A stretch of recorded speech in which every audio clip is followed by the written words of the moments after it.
Titans का मतलब यहाँ ऐसे लोगों से है जो वेल्दी होने के साथ साथ हेल्दी भी हैं। वो बेहद सफल और विश्वविख्यात होते हैं। दोस्तों, अगर किसी के पास बहुत सी दौलत हो लेकिन उसकी हेल्थ ही अच्छी ना हो तो क्या वो खुश रह पाएगा? बिल्कुल नहीं, उसे सारी दौलत बेकार लगेगी। इसीलिए सारे टाइटन्स अपनी वेल्थ के साथ साथ अपनी हेल्थ को बढ़ाने के लिए भी कुछ टूल्स का इस्तेमाल करते हैं। टिम फेरिस ने अपनी इस किताब में इन्हीं सफल लोगों यानी कि टाइटन्स के टूल्स के बारे में बताया है। आखिर वो हेल्दी और वेल्दी होने के लिए क्या टेक्निक्स अपनाते हैं। आप भी इन्हें जानकर प्रयोग में ला सकते हैं और अपने फील्ड के टाइटन बन सकते हैं। दोस्तों, आज की इस वीडियो में इसके बारे में हम पूरी जानकारी देने वाले हैं। ऐसी ही जानकारी पाते रहने के लिए हमारे चैनल को सब्सक्राइब करके बेल आइकन जरूर दबा दीजिएगा। आइए आगे बढ़ते हैं और बताते हैं शुरू से। इस किताब के 3 भाग हैं, health, wealth and wisdom. Part number 1, health. कुछ लोगों की हेल्थ और फिटनेस बहुत ही अच्छी होती है, जैसे कि एक्सट्रीम स्पोर्ट्स के एथलीट्स यानी कि धावकों की। टिम फेरिस ने ऐसे बहुत से एथलीट्स और हेल्थ कोचेस के इंटरव्यूज लिए हैं और उनके बताए हेल्थ टिप्स नीचे दिए गए हैं। लेकिन दोस्तों, एक्सट्रीम एथलीट्स बेहद खतरनाक गेम्स खेलते हैं और बिना कोचिंग के आप उनके टिप्स ट्राई ना करें। यहाँ पे फैक्ट सिर्फ जानकारी के लिए दिए गए हैं ताकि आपको भी खुद को हेल्दी और फिट रखने की प्रेरणा मिले। Number 1, Emilia bone. रोजाना एक्सरसाइज करें। एमिलिया ऑब्स्टेकल रेसिंग करने वाली एथलीट हैं। वो दुनिया की सबसे मुश्किल रेस टफेस्ट मर्डर में 24 घंटे तक लगातार दौड़ी और इस बीच 300 ऑब्स्टेकल्स भी पार किए, जिनमें कांटेदार तारों के नीचे से रेंगना होता है, दीवार लांघनी होती है, कीचड़ से गुजरना होता है आदि। एमिलिया कहती हैं कि उनकी सक्सेस का राज जल्दी रिकवरी है। इसके लिए वो रेस से पहले बीट रूट और जेलेटिन खाती है। इससे उनकी बॉडी किसी भी प्रेशर से जल्दी से रिकवर कर जाती है। साथ ही वो रोजाना अपनी हैमस्ट्रिंग यानी कि जांग की मसल्स की एक्सरसाइज करती हैं। Number 2, Vim Hoff. Cold showers immunity बढ़ाते हैं। विम को आइसमैन भी कहा जाता है क्योंकि वो एक्सट्रीम कोल्ड में परफॉर्म करते हैं। उन्होंने बर्फीली चोटियों पर चढ़ने के 20 वर्ल्ड रिकॉर्ड्स तोड़े हैं। उन्होंने बर्फ जमी लेक्स में तैराकी भी की है, जिसमें उनके अंधे हो जाने का भी खतरा था, लेकिन इसके लिए उन्होंने बहुत मेहनत की है। पहले उन्होंने अपने शरीर को लो टेम्परेचर को झेलने के काबिल बना लिया था। आप लोगों के लिए वो कहते हैं कि कुछ मिनट्स का कोल्ड शावर उनकी इम्यूनिटी बढ़ा सकता है, लेकिन इसे सावधानी से करना चाहिए। एकदम से बर्फीले पानी में नहीं कूदना चाहिए, बल्कि धीरे धीरे बॉडी का टॉलरेंस बढ़ाना चाहिए। Number 3, Justin megger, cholesterol secret. Justin एक हेल्थ कोच हैं। उन्होंने एक इंटरेस्टिंग बात बताई है। ज्यादातर लोग सोचते हैं कि हाई कोलेस्ट्रॉल उनके लिए बुरा है, लेकिन जस्टिन कहते हैं कि एथलीट्स के लिए हाई कोलेस्ट्रॉल अच्छा होता है, क्योंकि वो लगातार दौड़ते हैं और हाई कोलेस्ट्रॉल उन्हें लंबे समय तक एनर्जी देता है और इतना दौड़ने की वजह से वो आसानी से खत्म भी हो जाता है। इसीलिए एथलीट्स को अंडे का यॉक खाना चाहिए, लेकिन बैठकर काम करने वालों जैसे कि ऑफिस वर्कर्स आदि के लिए हाई कोलेस्ट्रॉल अच्छा नहीं होता है। इससे उन्हें ब्लड प्रेशर हो सकता है, जो आगे चलकर हार्ट अटैक या फिर स्ट्रोक का कारण बनता है। नंबर 4, जेम्स फेडिमैन, साइकेडेलिक्स की दुनिया। जेम्स साइकेडेलिक्स दवाओं के एक्सपर्ट हैं। इन दवाओं के उपयोग से व्यक्ति हैरत अंगेज चीजें एक्सपीरियंस करता है, जैसे उन्हें म्यूजिक के कलर दिख सकते हैं और दुनिया एक सपने की तरह लगती है। बहुत से म्यूजिशियंस इन दवाओं का प्रयोग करते थे। अयाहुस्का नाम के पौधे में ऐसे ही साइको एक्टिव सब्सटेंस पाए जाते हैं। अमेज़न के आदिवासी सालों से इसका उपयोग स्पिरिचुअल अलाइनमेंट पाने के लिए करते हैं, लेकिन दोस्तों, कुछ लोग इन चीजों के उपयोग को बिना मेडिकल सुपरविजन के इनका इस्तेमाल नहीं करना चाहिए। नंबर 5, टोनी रॉबिन्स, सफरिंग्स हमें स्ट्रॉन्ग बनाती है। जब फेमस एंटरप्रेन्योर टोनी रॉबिन्स से पूछा गया कि वो सफरिंग्स या दूसरी प्रॉब्लम से कैसे निपटते हैं, तो उन्होंने इसके बारे में कहा कि सफरिंग वास्तव में सफरिंग नहीं होती है, वो आपके एटीट्यूड या सोच पर निर्भर करता है। जिम जाने वाले लोगों को एक्सरसाइज के टाइम काफी दर्द होता है, लेकिन वो इसे सफरिंग नहीं मानते। इसे बॉडी बिल्डिंग की प्रोसेस का हिस्सा मानते हैं। इससे उनका शरीर मजबूत होता है। ऐसे ही दर्द देने वाली चीजें वास्तव में आपको मजबूत करती हैं। बिजनेस फेल हो जाने से कुछ लोग टूट जाते हैं, जबकि दूसरे अपनी गलतियों से सबक लेते हैं और समझते हैं कि क्या चीज काम नहीं की, वो फिर से कोशिश करते हैं और सफल हो जाते हैं। तो हमें लाइफ में किसी भी पेन, प्रॉब्लम्स, सफरिंग्स आदि से घबराना नहीं है, बल्कि बाउंस बैक करके अपने बेस्ट एफर्ट देते रहना है। इसी तरह दुनिया के सफल लोग सफरिंग्स को झेल कर ही सफल बनते हैं। सफलता कोई थाली में परोस कर नहीं आती, एक्सेप्ट कि आप किसी अमीर घर में पैदा ना हुए हों। मैक्सिमम सफल लोग ऑब्स्टेकल्स को पार करके ही सफल हुए हैं। आप भी उनमें से एक बन सकते हैं। Number 6, Jack Dorsey, invest in your health. Twitter के पूर्व सीईओ जैक डॉर्सी से उनकी फिटनेस का राज पूछा गया तो उन्होंने बताया कि वो हर दिन ऑफिस पैदल जाते हैं। इसके लिए उन्हें 5 मील पैदल चलना पड़ता है। इसमें उन्हें 1 घंटे तक लग जाता है। इस दौरान वो फोन बिल्कुल चेक नहीं करते हैं, वो सिर्फ अपने आसपास के कुदरती नजारों का आनंद लेते हैं। इससे वो हमेशा स्लिम ट्रिम रहते हैं, उनकी कभी तोंद नहीं निकलती और ब्लड प्रेशर, डायबिटीज, ओबेसिटी आदि बीमारियां भी नहीं लगती हैं। इसलिए दोस्तों अपनी हेल्थ के लिए आज से ही एक्सरसाइज करना शुरू कर दीजिए। Part number 2, wealth. इस भाग में टिम फेरिस बताते हैं कि वेल्दी होने के लिए हमें क्या क्या करना चाहिए। Number 1, do difficult things. अगर लाइफ में सक्सेस पाना चाहते हैं तो बड़े और डिफिकल्ट गोल्स बनाइए। इसका मतलब ये नहीं है कि वो बोरिंग हो। ऐसा गोल चुनिए जिसमें आपका इंटरेस्ट हो, लेकिन वो सबके लिए डिफिकल्ट होना चाहिए। इससे बहुत से लोग उसको पाने से पहले ही भाग जाएंगे, लेकिन आप लगे रहे तो आप उसमें सफल हो जाएंगे। और कोई काम जितना डिफिकल्ट होगा उसका रिवॉर्ड भी उतना ही बड़ा होगा।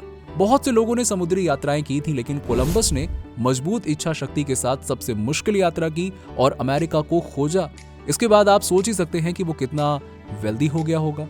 पिकासो अपनी पेंटिंग बनाने में इतना खो जाते थे कि उन्हें भूख प्यास की भी चिंता नहीं रहती थी, तभी वो मास्टरपीस चित्र बना पाते थे।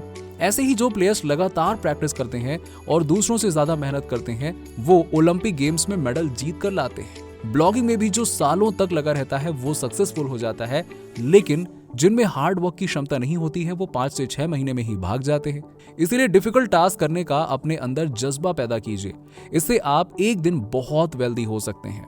Number 2, create long term goals. अगर आपको सच में वेल्दी होना है तो आपको लॉन्ग टर्म का सोचना होगा। सबको पता है कि जब आप बैंक में एफडी भी करवाते हैं तो 5 साल के बाद ही उसमें आपको फायदा मिलेगा। अगर 6 महीने की करवाते हैं तो इससे इतना ब्याज नहीं मिल पाएगा। ऐसे ही पीपीएफ आप 15 साल तक करते हैं, लेकिन अगर उसे 10 साल और बढ़ा दें तो आपका पैसा करोड़ों में हो जाएगा। इसी के साथ ही आपको पैसिव इनकम के सोर्स शुरू करने चाहिए, जिन्हें आप जॉब के साथ साथ कर पाएं। जैसे आप अपने लैपटॉप पर ही ब्लॉगिंग शुरू कर सकते हैं। 1-2 साल के बाद ब्लॉग आपको पैसा दे सकता है और अंत तक देता ही रहेगा। इसके अलावा आप कोई छोटा मोटा स्टार्टअप भी शुरू कर सकते हैं। Number 3, ignore peer pressure. हमें हर हाल में पीयर प्रेशर से बचना आना चाहिए। पीयर प्रेशर की वजह से ही टीनेजर्स बुरी आदतों में फंस जाते हैं। जैसे कि आपके फ्रेंड्स आपको सिगरेट देते हुए कहते हैं, हाँ ले लो, इससे तुम असली मर्द बनोगे। और अगर आपने नहीं लिया तो वो आपको तरह तरह की हर्टिंग स्टेटमेंट्स देने की कोशिश करेंगे, आपको टीज करेंगे, परेशान करेंगे। जैसे ये कभी मर्द नहीं बनेगा, अरे ये तो ढक्कन है, इसके अंदर गूदा नहीं है, अरे ये तो लाइफ में रिस्क लेना ही नहीं चाहता है, आदि आदि आदि। लेकिन यहाँ बहुत स्ट्रॉन्ग विल पावर वाला व्यक्ति चाहिए जो स्माइल करके बोल सके, हाँ मैं बच्चा ही ठीक हूँ, मगर बाद में अपने गोल्स पर लगा रहे, जैसे exercise, running, study, skill development आदि। और सही मायनों में ये चीजें ही किसी को मर्द यानी कि स्ट्रॉन्ग बनाती हैं। जबकि सिगरेट और दूसरी बुरी आदतों वाले दुबले पतले और खांसते हुए नजर आते रहते हैं। उनमें कुछ नहीं रखा होता, अंदर से खोखले होते हैं। वो थोड़ा सा दौड़ते ही हांफने लगते हैं और मर्द के नाम पे वो स्केलेटन जैसे दिखते हैं, कोई स्ट्रॉन्ग नहीं होते हैं वो। यहाँ टिम ने अमेरिका के बहुत फेमस एथलीट शॉन वाइट का एग्जाम्पल दिया है। जब वो 15 साल के थे तो वो जापान में स्नोबोर्डिंग के इवेंट में भाग लेने के लिए गए थे। कंपटीशन में पहले बाकी एथलीट्स ने पार्टी का प्लान बनाया और शॉन को भी साथ चलने को कहा, लेकिन शॉन ने मना कर दिया। उन्हें तरह तरह की बातें सुननी पड़ी। लेकिन अगले दिन बहुत से धावक नशे के हैंगओवर में थे और ठीक से परफॉर्म ही नहीं कर पाए, लेकिन शॉन ने कंपटीशन जीत लिया। हर टीनेजर को इससे सीख लेनी चाहिए। कभी भी बुरी चीजों के लिए अपने दोस्तों की बात ना माने, फिर चाहे वो कितना भी उकसाएं। Number 4, plan for success. Life में हमेशा प्लानिंग करने की आदत डालिए। अगर कोई एग्जाम देना है तो शुरू से ही पढ़ना शुरू कर दीजिए। अपने सारे सब्जेक्ट्स की प्लानिंग कर लीजिए कि कब पढ़ना है और कैसे पढ़ना है। बहुत से ब्लॉगर्स भी ब्लॉगिंग में कूद पड़ते हैं, लेकिन उनके पास कोई प्लान नहीं होता है। वो कभी नहीं सोचते हैं कि पहले 6 महीने में सिर्फ अच्छे पोस्ट लिखेंगे, फिर अगले 6 महीने में सोशल मीडिया के अकाउंट्स बनाएंगे, फिर एडसेंस के बारे में सोचेंगे। इसके बदले वो 3 महीने में ही सब कुछ कर लेना चाहते हैं। हड़बड़ी में 30 पोस्ट लिखते हैं और एडसेंस के लिए अप्लाई कर देते हैं। अप्रूवल मिलने पर खुश भी हो जाते हैं, लेकिन फिर देखते हैं कि उनके ब्लॉग पर तो ट्रैफिक ही नहीं आ रहा है, तो कोई इनकम ही नहीं हो रही है, क्योंकि हड़बड़ी में लिखी गई जो अधकचरा वाले पोस्ट थे ना, वो कोई पढ़ने आएगा ही क्यों? उस पर रिटेंशन 0 रहेगा, बाउंस बैक हो जाएंगे लोग बाग। इसीलिए हर ब्लॉगर को प्रॉपर प्लानिंग करके ही शुरू करना चाहिए। यहाँ लेखक ने बैकअप प्लान पर भी जोर दिया है। कभी भी एक प्लान न बनाएं, क्योंकि पहला प्लान सबका फेल ही होता है। ऐसे में प्लान बी काम आ सकता है। Part 3, wisdom. इस भाग में टिम फेरिस ने अपने विजडम को बढ़ाने के बारे में बताया है। विजडम का मतलब एजुकेशन नहीं होता है, बल्कि ये वो बुद्धिमानी है जो हमें लाइफ के तजुर्बे से आती है। जैसे एक एग्रीकल्चर साइंटिस्ट आपको क्रॉप्स के बारे में लेक्चर तो दे सकता है, लेकिन हो सकता है कि उसे क्रॉप उगाना ना आए।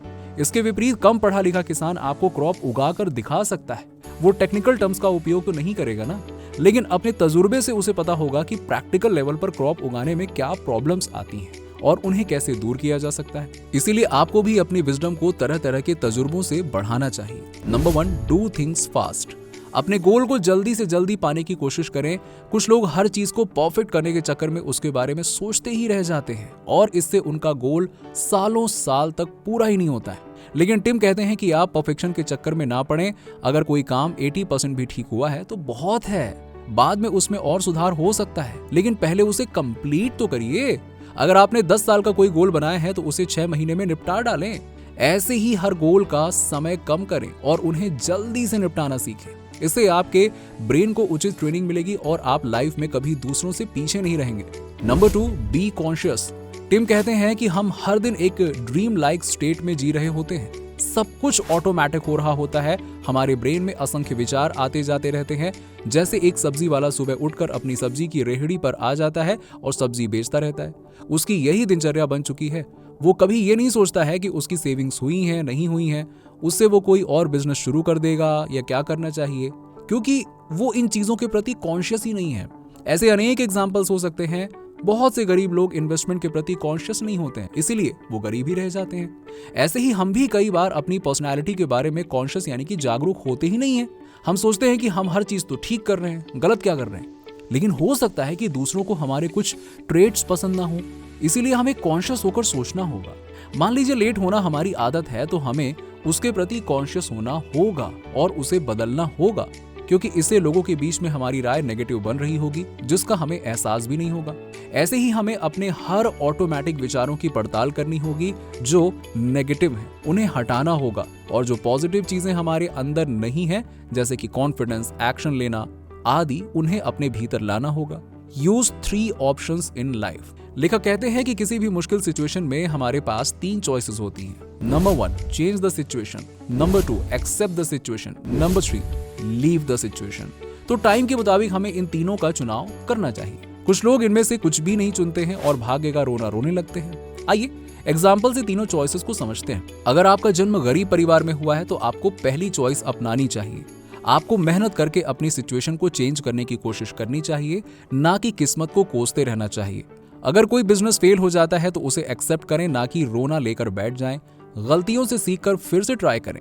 और तीसरे केस में मान लीजिए कोई नेगेटिव इंसान झगड़ा करते जा रहा है तो आप उस स्थान से जा सकते हैं, सिंपल है, उठ के चले जाइए, ना कि उस फालतू के झगड़े में पड़कर अपनी एनर्जी वेस्ट करें। इसी तरह से अपनी बुद्धि और विवेक से काम लेकर हमें लाइफ में उचित चॉइस यानी कि चुनाव करना चाहिए। Number 3, enhance creativity.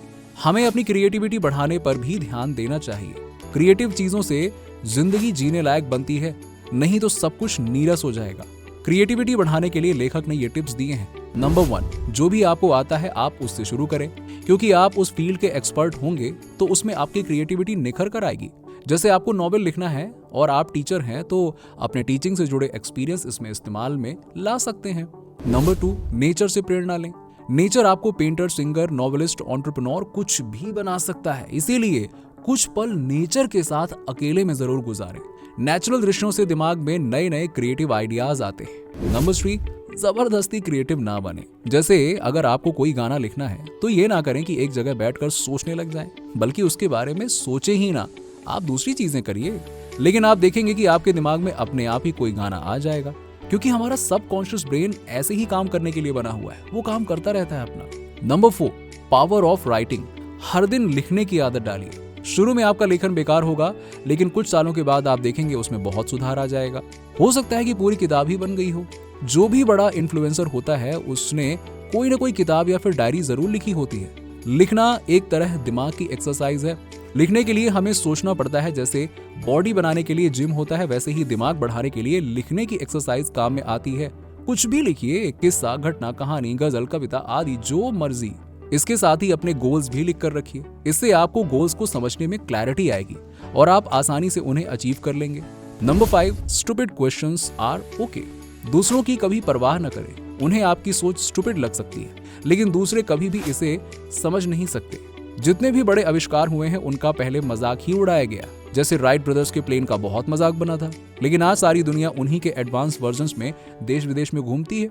इसलिए आप हमेशा क्वेश्चंस पूछते रहिए, दूसरों से नहीं बल्कि खुद से, क्योंकि यही तरीका है जिससे आपको इंटेलिजेंट आइडियाज मिलेंगे जो आपकी जिंदगी बदल सकते हैं। दोस्तों, आपके क्या विचार हैं इस वीडियो के बारे में हमें कमेंट सेक्शन में कमेंट करके जरूर बताइए। अगर वीडियो अच्छा लगा हो तो लाइक करने के साथ साथ अपने दोस्तों और रिश्तेदारों के साथ में जरूर शेयर करें और ऐसी ही जानकारी पाने के लिए हमारे चैनल को सब्सक्राइब करके बेल आइकन जरूर दबा दीजिएगा।